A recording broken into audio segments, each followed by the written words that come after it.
You've landed at Spark Launch, the guide star for embracing what it means to be neurodiverse.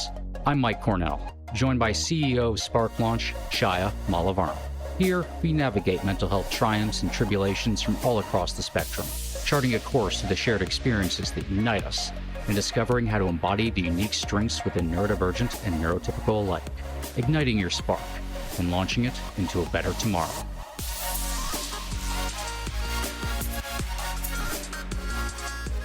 Hello there. I'm Mike. I'm Chaya.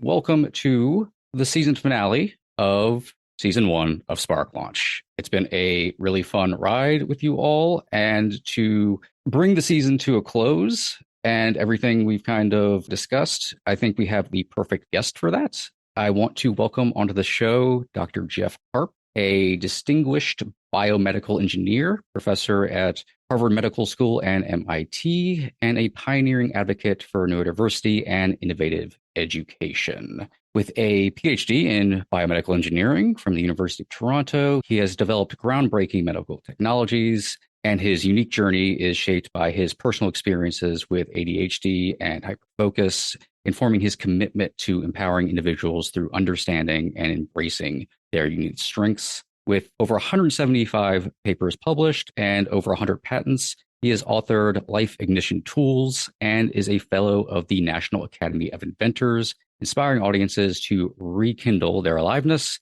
and ignite action, emphasizing the interconnectedness of all beings. Hey, so great to be here. Welcome, Jeff.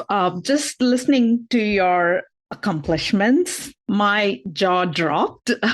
And we are truly honored to have you here. And one thing that really stands out, knowing that you have ADHD and then this list of accomplishments, is that you are extremely resilient and your determination is what has taken you this far. So we want to dig into your secrets. For sure. No, I'm happy to share everything. I love sharing my insights. And, I think that for me, it's been quite a struggle along the way. And, I feel like I was the kid who always had to work like 2 or 3 times harder than everybody else. And, I was a C&D student early on, and had it not been for the support of my parents and, my mom actually going up against the school system and demanding that they take a look at my case to get special accommodations, because the school, back then, for whatever reason, they didn't have the resources. They weren't, the ADHD wasn't well known or sort of discussed, and other types of, learning differences. And so my mom, went up and actually demanded that they consider identifying me as having learning differences. And they did. And I got special accommodations. And that was a huge turning point for me. And I think, what I think is maybe even more of a bigger turning point was, despite the struggles that I was having early on and, getting all the labels that neurodiverse kids typically get, like lazy and lost cause. And, at one point, someone asked me, "Oh, what do you want to be when you grow up?" And I think I said a doctor. And they said, "Oh, you better set your sights lower because you don't have what it takes to do that." And I was compared to my sister a lot, who was a straight A student. And I recall someone even once a teacher saying, "Why can't you be more like your sister?" And so, despite all of those things, which were quite emotionally challenging and just like trying to fit in as well socially, there were a lot of challenges there. But the one thing that really kept me going is my mom. There were these speech competitions in my school, I think starting in like the 4th grade or 5th grade. And my mom actually wrote the speeches for me. And then she started coaching me and to memorize. And I was horrible at memorizing, and, but she started with like 1 word and then 2 words. And it's sort of like, this idea of you can memorize 1 word, you can memorize 2, and you can memorize a sentence and a paragraph. And she just kept at it. And then she would coach me on how to say it. And it was a painful experience, I remember, but like it was not easy at all. And I kind of wanted to throw in the towel pretty much every day. But I eventually, I became the kid to beat in these speech competitions. And I started to perform really well. And to me, sort of like a key message, I think, is that, kids just need that one thing. And it doesn't matter what it is, just one thing where they're constantly making some progress, and it can be incremental progress, but that they feel like they're putting in some effort and it's translating into something, and it's, some evolution is taking and some expansion of their mind or their capabilities, their abilities. And that's what I think really stuck with me and has been a cornerstone in my life, is that just that cultivation of that one thing. And it really doesn't have to be school related. It can be outside, it could be a sport, it could be anything. But I think, we tend to put too much focus on the school and sort of thinking inside that box that every kid needs to perform well in school. But I don't really think that way. I think there's other things that we can do. And especially the education system is so sort of anti-neurodiversity, and has really created a lot of problems for a lot of kids. And I think, it's really sad. And I think that whatever we can do to support children to have just that one thing, help them find it, help them cultivate it, I think that makes all the difference. It's unsupportive, right? Yeah. It's very unsupportive. And all being told all those things growing up, it's at that point, it becomes a self-fulfilling prophecy, when no one's truly supporting you. And I don't think the traditional education systems really offer a lot in the way of support and cultivating interest or knowledge in any real way. It took, thankfully your mother was there to help build that out. And that was the kind of support that was necessary to get the ball rolling, instead of just admonishing, which just ends up hurting self-esteem. And a lot of times you just end up thinking, well, I guess I'm literally just not good enough because that's what everyone keeps telling me. Yeah, that's what I thought. I really did, we moved out to the country when I was in the third grade. And I just remember getting off the bus and just, feeling exhausted, demoralized, walking along my driveway. And actually my driveway was actually 1,000 feet long. We were really in the country, and it was like this carved through a forest, and had to walk over a bridge. And there was like a farmer's field in my backyard and sheep farm beside us and all that whole thing. But I remember just getting off and just being exhausted. But another thing that really helped me a lot was, there were no phones, like cell phones or anything like that back then. And so as I walked along this driveway, I would just look into the forest because, there's nothing else to do really, right? And I would look and I would feel better as every step I took, I would feel a little bit better. And I would just become mesmerized with what I saw around me and the sounds and the scents. And, I would kind of see different things every day and started to notice the nuances. And I started to feel like nature, that embrace from nature, and I think that's another key thing that has really kept me going, is that just knowing that nature is always there for everybody. And that, you need to actually have an active strategy and maybe rituals and practices to get yourself out into nature these days, but it's totally worth it. And I find that, we have 2 dogs, and I take them on long walks, and that's, one of the best parts of my day, because I'm outside and I'm sort of noticing the nuances around me and feeling that embrace. That's so many topics to talk about here, but I want to bring back the attention to school and what it does to the confidence to neurodivergent children. And my own journey, my confidence was taken away from day one. And I was not diagnosed until I realized I had ADHD, but I believed that I was not smart enough. And it played out throughout my career because I couldn't speak up what I thought. So it would go up till my throat and just go down. I wouldn't speak up because the schooling had killed my confidence. Because about others, I believed that I was not smart enough. And especially with the out of box thinking, you need that confidence to speak out the out of box nature of the thought process. And all of that would go up till my throat and just go down. But I had to embrace that authenticity and confidence by just focusing on the intentions.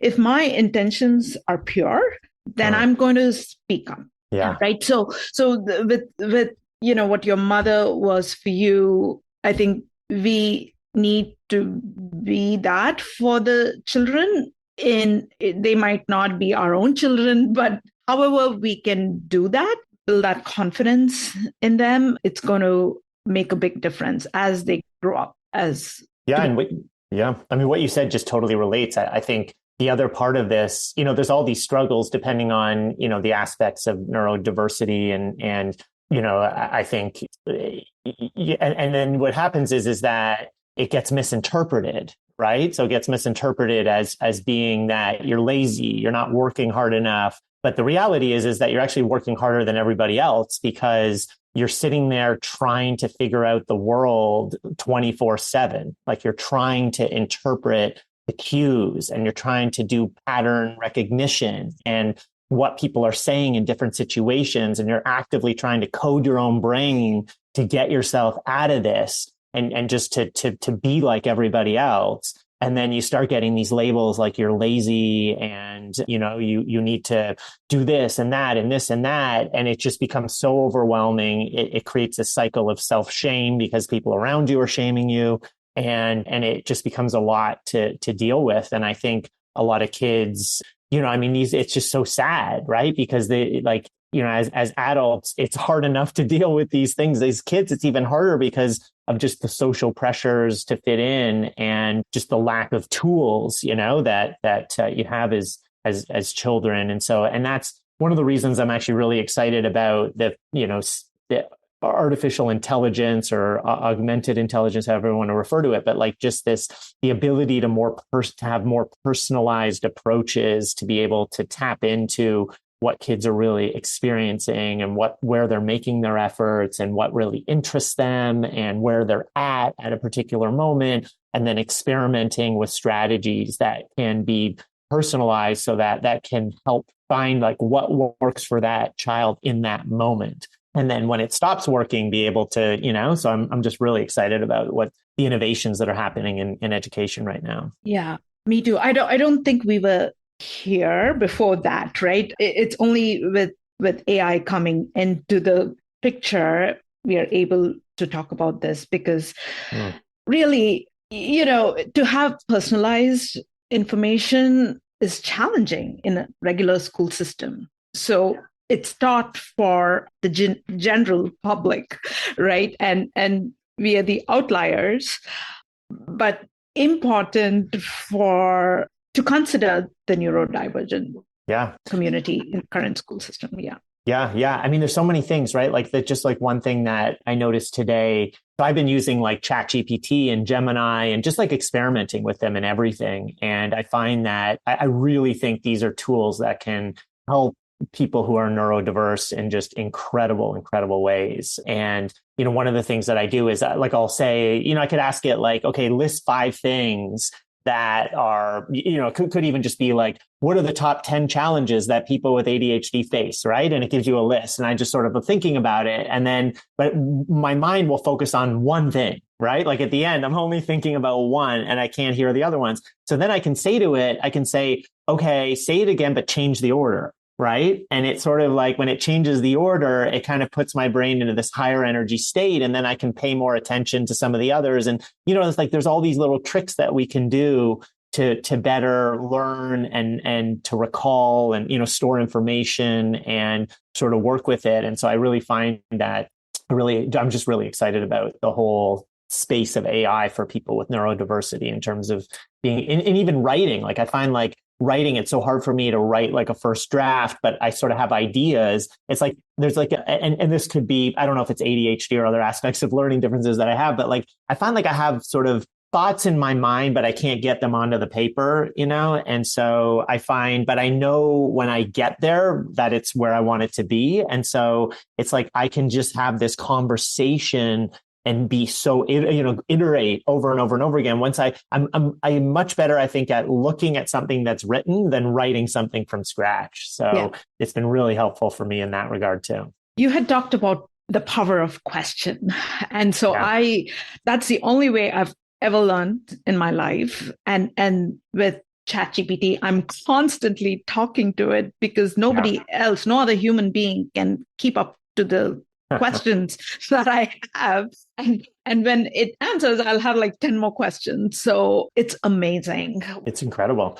Yeah. One of the ways that I, and it did before there was ChatGPT and other large language models, and I still do this to some, in some ways, is when I got to graduate school, like, I felt I was actually pretty good at asking questions because questions became a survival tool for me. I realized that questions could actually slow things down, right? Like if let's say a teacher was teaching about something and I missed something, I could ask a question and it was almost like a rewind button, to kind of go back. And then, so I use questions a lot, like as a tool for that. And I also realized that whenever I asked a question, I could hyper focus on the answer for a few moments afterwards, and then I could store it and recall it later. So questions were helping me to hyper focus and imprint memories of what was being said in my mind. And so I sort of clued into that very early on as I had this transformational experience between the second and third grade that sort of opened things up for me. And we can come back to that. But one of the things happened when I got to grad school, the people around me I found were just asking these unbelievable questions, these weekly or monthly seminars that we would go to. And I was just thinking, like, why aren't any of those questions coming to me? Like I almost started to shame myself. And I started to think, I'd spent so much time doing pattern recognition, trying to observe behaviors and things around me. And sort of, I got to this point. And again, I think this is actually really, it could be really important for some people, is this idea that when we're not good at something, we tend to shame ourselves and say, I'm not good at that. And then that's it. We just put ourselves in a box. But because I've been not good at pretty much everything I've ever tried, and I've had support, from my parents and things like that, what I've realized is that it's not because I'm inherently not good at it, but it's because I am not engaging a process that works for me, and that there's probably some other process out there that someone else has that I need to borrow and try on and, see if it can do better. And so what I started to think was, I was trying to think, like, with these questions, how can I ask better questions in grad school, University of Toronto? And I thought about it. I sort of came up with this idea where I went into the next seminar and everyone was focused on what the speaker was saying, but I was focused on something completely different. I was focused on the questions that people were asking, and I wrote them all down. So I would just go to seminars and write the questions down that people asked. And after a couple months, I started going over them, and, a few days I would look over them. And all of a sudden I recognized that all the questions that were asked in these scientific seminars could be placed under like 4, 5, 6 different categories. They could all be categorized. And when I noticed that, it was such a light bulb moment, because I understood the rationale behind the questions. And when I understood the rationale, that sunk into me, because it was such a profound thing. Like, I was like, wait a moment, I understand why they're asking these questions.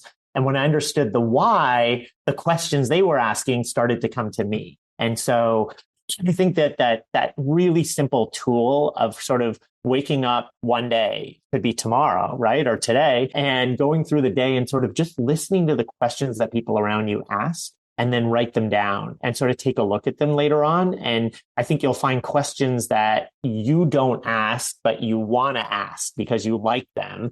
And when you start focusing your attention on that, those questions become your questions, and it just has a way of opening things up. Yeah. Comparing neurodiverse people to AI in an interesting way is the same way that I think we learn very, very visually and by example in a lot more ways, even things that come naturally to us. I like creative writing a lot. And when it came to that, sometimes to get the juices flowing, I would literally just open up a thesaurus and start looking at and just, okay, here's a word I would like to use in this paragraph. And let me just like go down the rabbit hole of where this word comes from and like all this. And for some reason, seeing different words start to get jumbled together in my head would start to move things a little bit. The same way with AI, you continually feed it questions and it learns and it's the same way with this is example of how certain things are done, or like it's all there in my head. But for other people, it comes very naturally, like they're able to just spit those things out.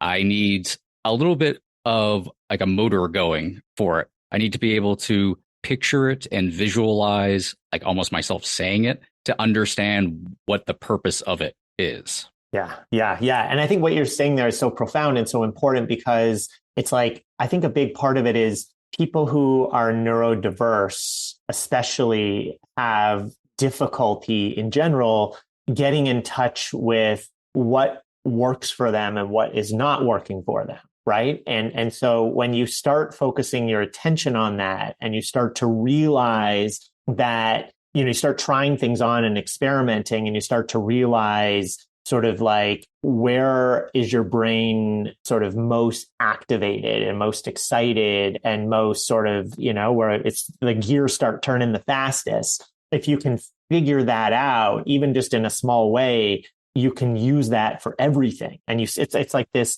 it's like beyond just self-awareness. It's almost like self-empowerment, because you start to realize, oh, if and I did the same thing. Like I used to go to there was all these, I forget what there were these thesaurus websites, that I used to go to all the time. And even like rhymes, like, you can do, like, there was like a rhyming one you could do. And, so I would play around with that quite a bit as well. But by figuring out what excites your mind and what helps it to sort of move things forward in the way that you want to, it just opens everything up, because then you start to realize for everything, there's probably something else out there. They're like, just like an equivalent, a parallel of a thesaurus that you could turn to that might, sort of spark your mind. And so part of it is like, how do we help people get on these journeys of self-empowerment, self-efficacy, by discovering the ways that their brains work the best, right? And get excited, and what are the sort of like the hiccups or the challenges, and how to sort of navigate that. And sometimes it's just ignoring that part and just focusing on the things that excite you. And right, I do that a lot. I think one thing that is common among all neurodivergent individuals is that they deeply need to resonate with it. So they can't really blindly do things, which other people are successful. It's called the importance-based nervous system. They can do it even though they don't really resonate, but they can do it because it's important. But I think for us, we need to feel it in our bones and our blood and veins and all of that, because it has to make that connection to it.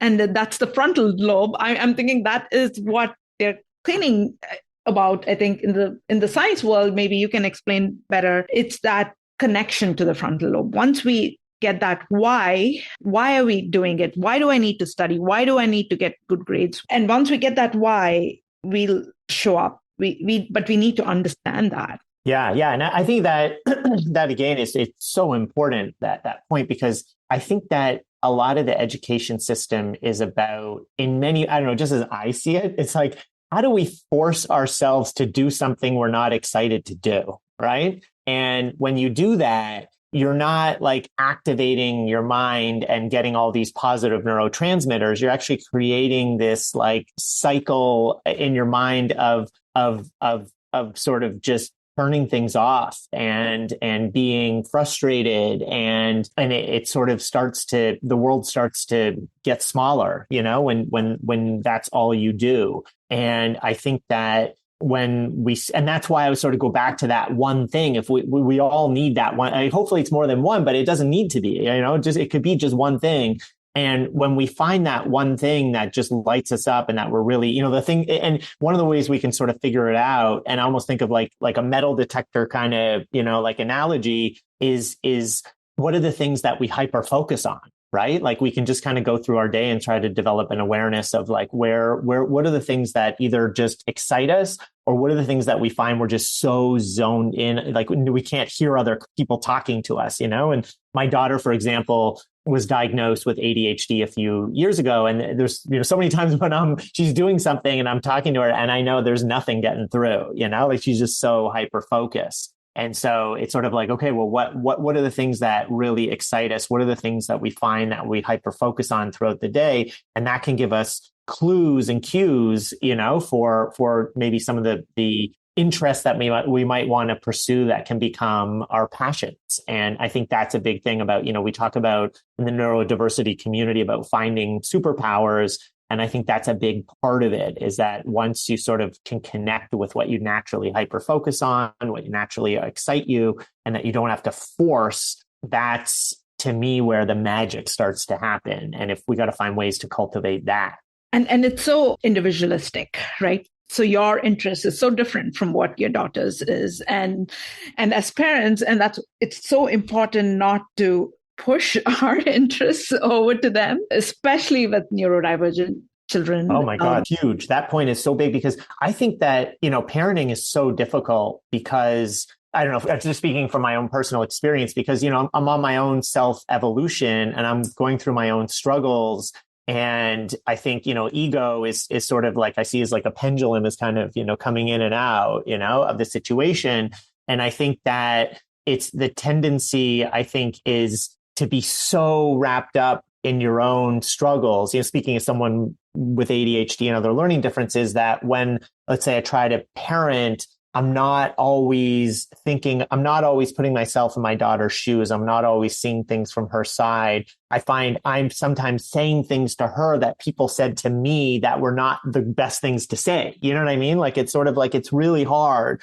And that's why that kind of motivates me even more to get on this process of, these steps of self-evolution and trying to create more pauses and more reflection and more observation rather than saying things. It's almost like less speaking and more just observing and sort of, trying to lead more with curiosity. And I'm doing my own experimentation with my daughter where I'm like just observing and sort of like, okay, if I say this, what's her response? And then trying to remember the next time, so I can try to navigate that and be as supportive and present as I am. But a lot of time it just comes back to these basic things about, just being present and not trying to force anything or say anything in particular, but just being there and just sort of like in this, just almost like trying to get a sense of like, what's the energy in the room? What's the energy of my daughter? And how can I sync up with that energy rather than sort of try to get her to sync to my energy? Yeah, because before I had this awareness, what you just described, I tried to force things onto my son and it backfired big time. So I'm really grateful for my son to have awakened me to this journey because I realized I still had to work on my anxiety, which is what took me to my own spiritual journey. And I was able to conquer it through meditation. And if I don't meditate every day, I'll go back to my old ways. So that's my secret. And it's so frustrating when you're parenting.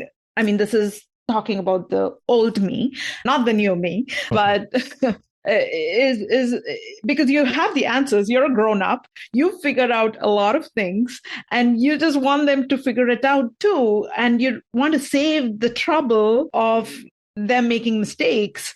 But one thing I've realized, the only way you're going to learn something quickly is through self-realization. So you have to allow for them to experience a little bit of pain to realize that. So true. Yeah. It reminds me of, there was this book that came out many years ago. It was like something like the 7 Habits of Highly Effective People. Was it like Stephen Covey, or there used to be these stores in the mall and stuff, right? And I remember that one of the things he said, I remember listening to that when it came out. I forget if it was on a tape or where it was, and he said something like, slow is fast, fast is slow, right? And it was kind of like, that really just stuck with me, like this sense of, and I think you just nailed it, like when we're with our kids, we've had these life experiences and we've learned things, and we out of the goodness of, it's good intention. We want our children to not have to learn the hard lesson that we learned. We want them to be able to learn from us so they don't have to go through that painful, tortuous process. And yet in the process of doing that, we're actually creating distance with our kids. And we're also sort of, slowing the process down for them to actually learn it, because now they're turned off by what we're telling them. And because, we forget when we were kids that, self-reliance is this rapidly evolving energy, right? And you don't want to be told what to do. You want to figure it out on your own. And so I think that's the challenge of parenting, is how do you give your kids enough guidance, but also sort of hold back on a lot so that they can figure it out on their own and not have to feel like, because they want to become their own person. They don't want to become, like a duplicate of a parent. Skipping to the last chapter of a book doesn't make it that you read the entire book. Right. I think that's the same thing of just like life experiences. It helps to have somebody there to assist you in maybe turning the page or explaining a couple concepts, but you actually do have to unfortunately go through it on your own in a lot of ways. Talking more about the 12 tools that you've kind of developed and spoken a lot about, what are ways that like those can be applied to a lot of daily life for, parents or just individuals as well? Yeah. So the tools are from a book that I wrote that actually came out in April of last year called Lit Life Ignition Tools. And these tools are really all about intercepting patterns to actively think and decide versus just jump in with habitual responses. And you can kind of think of them as on ramps to intercept our thinking or our behaviors. Yeah. So these tools they're very holistic. And in the sense that you can use them together, and they're just really powerful. And I use them all the time, and they've been incredibly helpful for me to continue this path of self-evolution and really to try to intercept these behaviors and thought patterns. So one example is there's a tool, Press Pause, and I think we all can sort of appreciate that pausing can be good for us, but the challenge is how do we actually do it? And that's one of the challenges that I faced a lot is, I've gotten so much advice from reading or from, podcasts and things like that. But then it's like, what's the process that I can try? Right? Because a lot of times you get like advice, but there's no process. Like, okay, pausing is really good. Meditation's really good. But how do you actually engage it? How do you embrace it? How do you do it in a meaningful way? And one of the ways that I do that is, so let's say, often what I did kind of early on in my career is I would have these back-to-back meetings, right? And I get to the end of the day and I'd feel like, oh, I've done so much work, but there's something wasn't feeling right. And I was sort of like, I felt like I was missing things. Like there were things like all these meetings I had and all these conversations, they seemed so rich, but I come away from them and just like be like, oh, they said so many important things, but I don't remember. Like there were things I just forgot or, and that would just really bother me. And so what I did was I started to create a pause in between meetings, like 10 minutes or 15 minutes, and you can do this by scheduling, instead of scheduling hour meetings, you can schedule 45-minute meetings, right? Maybe it goes to 50, but then you have like a 10-minute break. And in that time, I don't do text messaging or emails or anything. I just either close my eyes or just go for a walk and just and I think what ends up happening is that our brains actually need time to process information and experiences. We need to, there's a lot that goes into our subconscious mind that needs to kind of swirl around our brains in order to go into the conscious mind and for us to sort of frame it and place it, so we can recall it later and connect it to other things.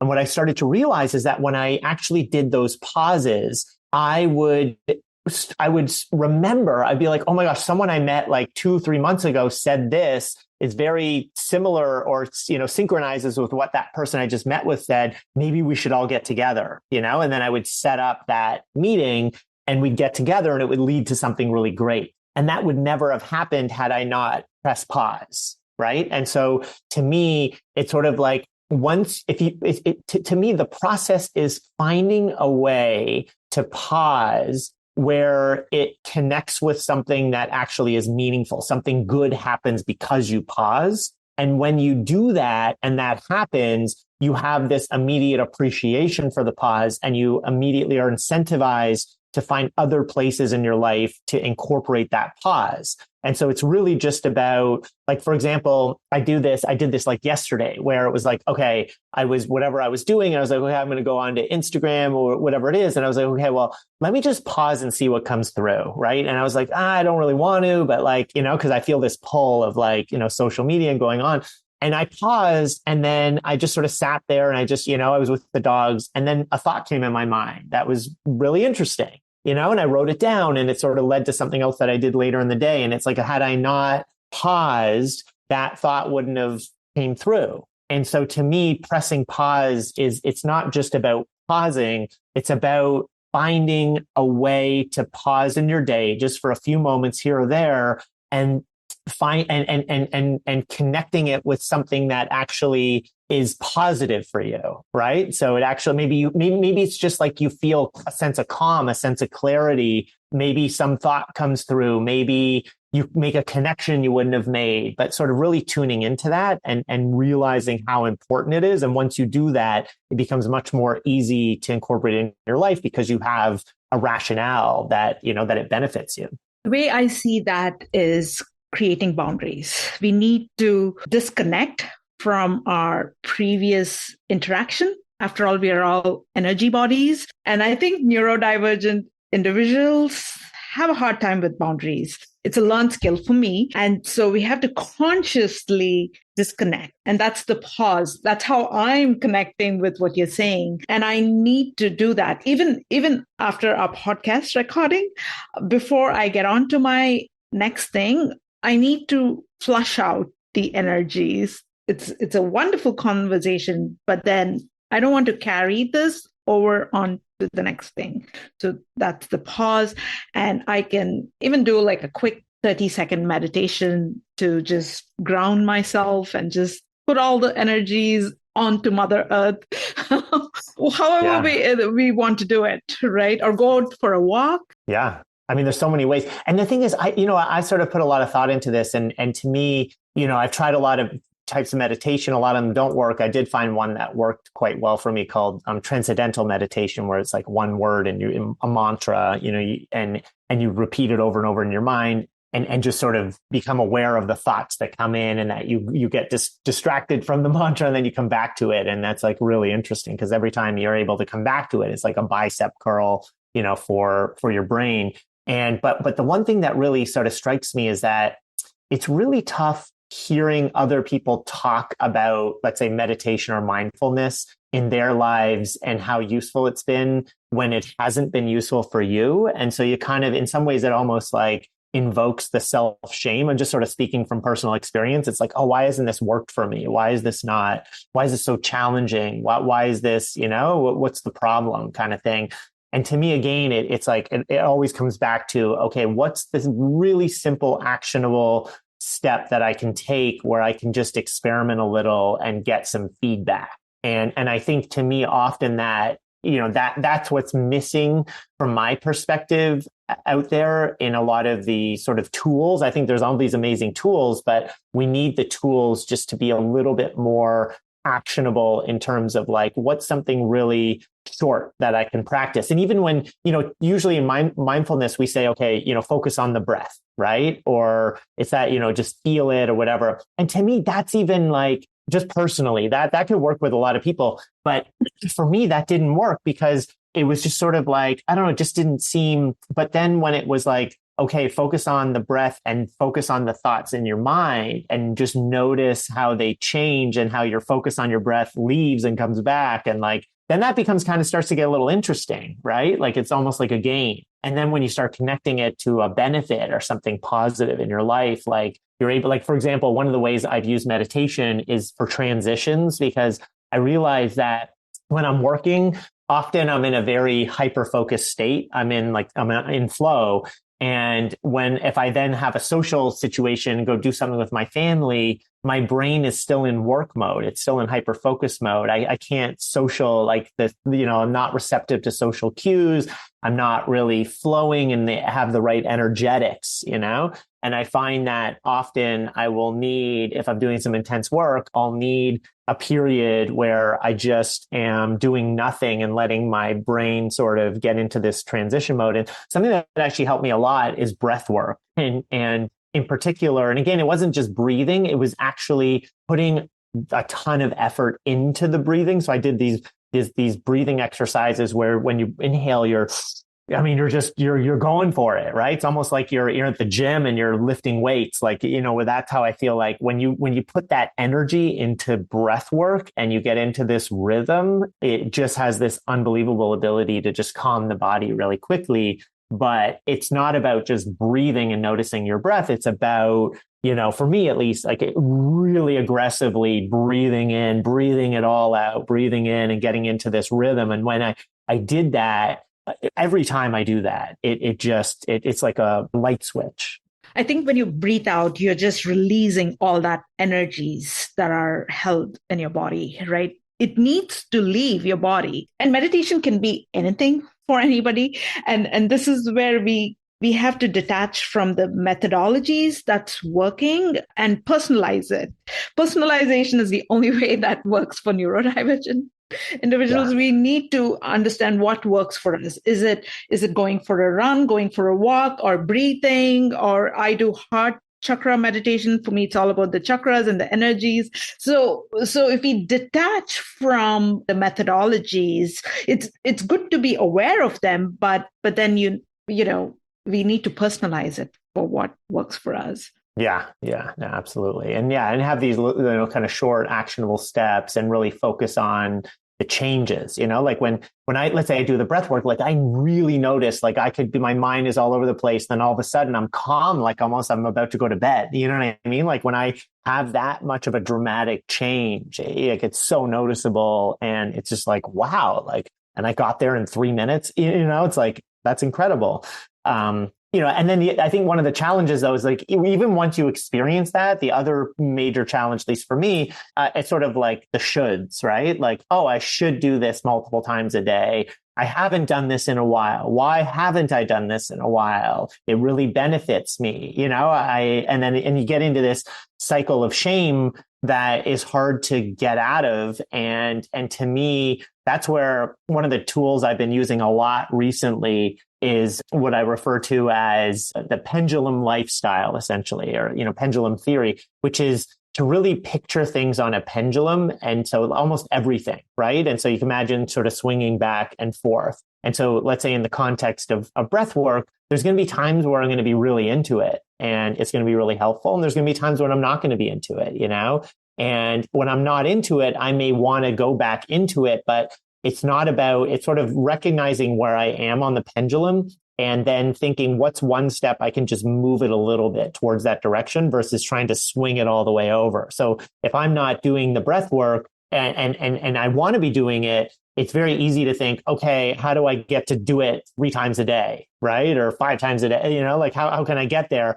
But if I think about it from the perspective of, okay, how can I just do it today once? Who cares about tomorrow if I don't do it tomorrow? But I just today, just going to do it once. Even in this, I'm just going to find 2 minutes. I'm just going to do 30 seconds, right? Like just set a super, super low bar. And then you do it. And then you can start to bring the pendulum back to where you want it to be. And it's sort of, how do we do that in a way that just is really, because otherwise what happens is we start practicing not achieving our goals because we set the goals to be so grandiose and we just never achieve it. And then we get even more into the cycles of self-shame. So we need to find a way to practice achieving goals. And so that's why I like the pendulum is sort of like, okay, where am I on the pendulum? And you could do it for anything like energy, for sleep, for just like anything in your life. Like, like if you're your pendulum for sleep, you might find times when you're sleeping really well. And sometimes you're just like exhausted and, getting depressed. I get depressed when I don't sleep, like just my mental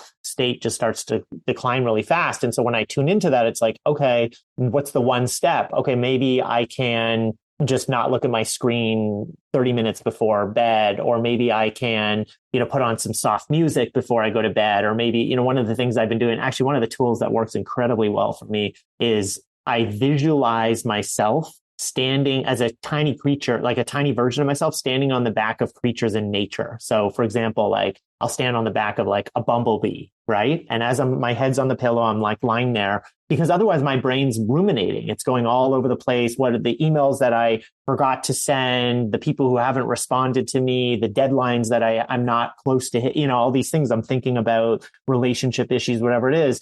And so when I think about standing on the back of a bee and then I'm activating all my senses and I'm like, okay, well, what would it feel like on my feet, bare feet, standing on the back of a bee, right? And I sort of like visual, like I'm sensing that. And like, what would it be like to go into the flower and come out in another one and feel the wind from the wings and, just like the visuals and the hearing and the touch and like the sensations would just be unbelievable, like the buzz sound, right? Like you'd just be going in and out and it would be going on and off. And so when I start doing that, it requires a little bit of energy to sort of think about that. And that is, in a way, it's kind of almost meditative because then I stop ruminating. I'm focused on this bee and I fall asleep really quickly. It works pretty much every time I've tried it. That's so amazing what you described about the bee. And I was so into your story that I now have to pull myself out of it, but it's magical. Whatever works, right? We have the power within us to be who we want to be, and figuring out our own tools and actually doing it. A lot of it, sometimes we listen, we get inspirations, but we don't take action. I feel action is where we shift our energies from being a victim to getting on the other side of being in inner strength, inner power, living to our fullest potential. And I'm not talking about career. I'm talking about inner happiness. Yeah. Yeah.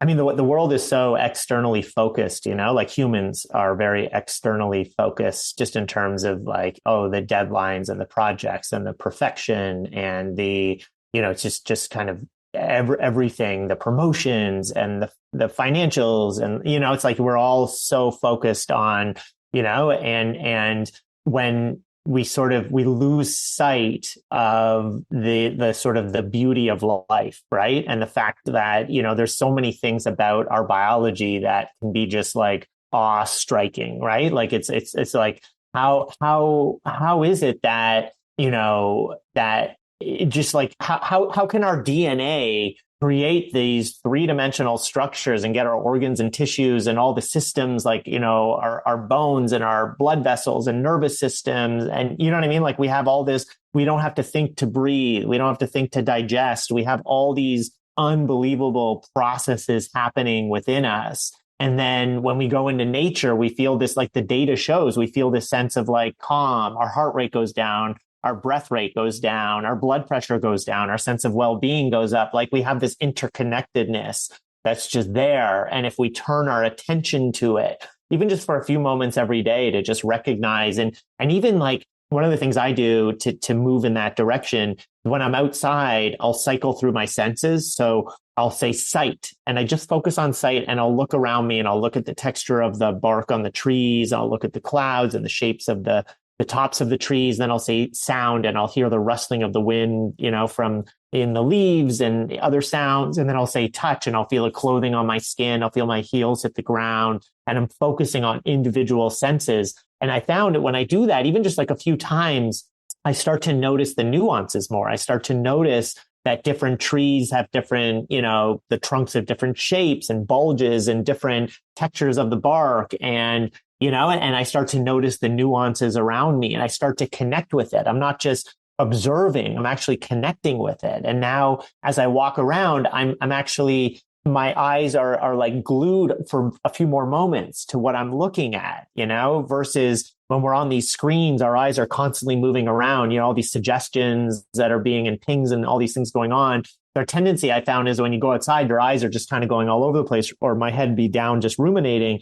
But if I cycle through my senses, it's like a way to access the world in a very connected way and not just the world, external world, but the internal world. And I think there's all these practices and rituals that we can engage in and learn from each other. And that's one of the things that I'm trying to do actually with my website right now, which I'm in the process of, everything's up there, but I'm iterating it now to sort of create more of a framework for people to come and learn about practices and rituals and strategies to engage in, have discussions and share so that we can all learn from one another about these really simple tools that we can just do every day. And it can help us to really, I think, get out of these cycles of self-shame and really get into these, feeling more connected to everything. We are millions and billions of cells competing for dominance in one specific moment, and the cell that's us won. And we always look for miracles outside of basic life experience, I think, and never stop to remember that we ourselves are miracles. And in turn, then everything we do, everything we see, everything we experience is equally a miracle. You said just seeing what nature is beholding at any particular time. So thank you for coming on and reminding everybody of that very fact.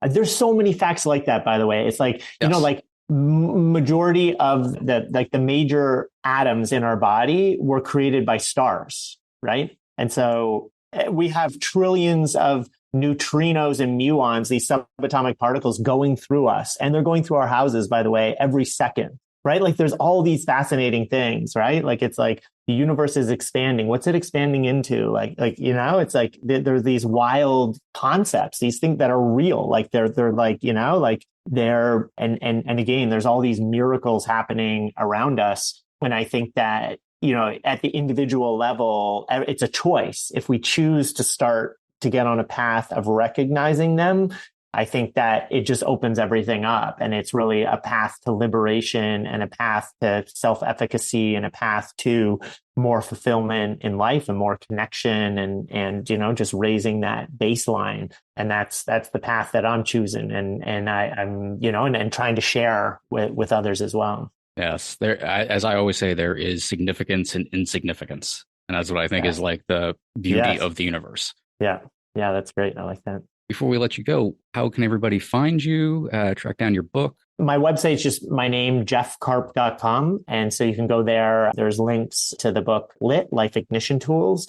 And I also have a newsletter that I recently started that you can subscribe to, where every week or 2 or 3, depending on when inspiration strikes. I plan to release one this week, but I share tools and strategies that I've been practicing and some inspirational quotes that I've read and just things that I think can be really helpful to a lot of people, especially those who are neurodiverse. Awesome. That's great. And I'll be sure to include all those in the show notes and your book and everywhere else you can be found. Thank you again for joining us. This has been a perfect ending to our first season and really a dream guest to have. So cannot thank you enough. Yeah. Thank you for the opportunity. Absolute pleasure. And you'll have to come back again to talk about other tools. And thank you. Thank you both so much. Thank you. We will see you next time.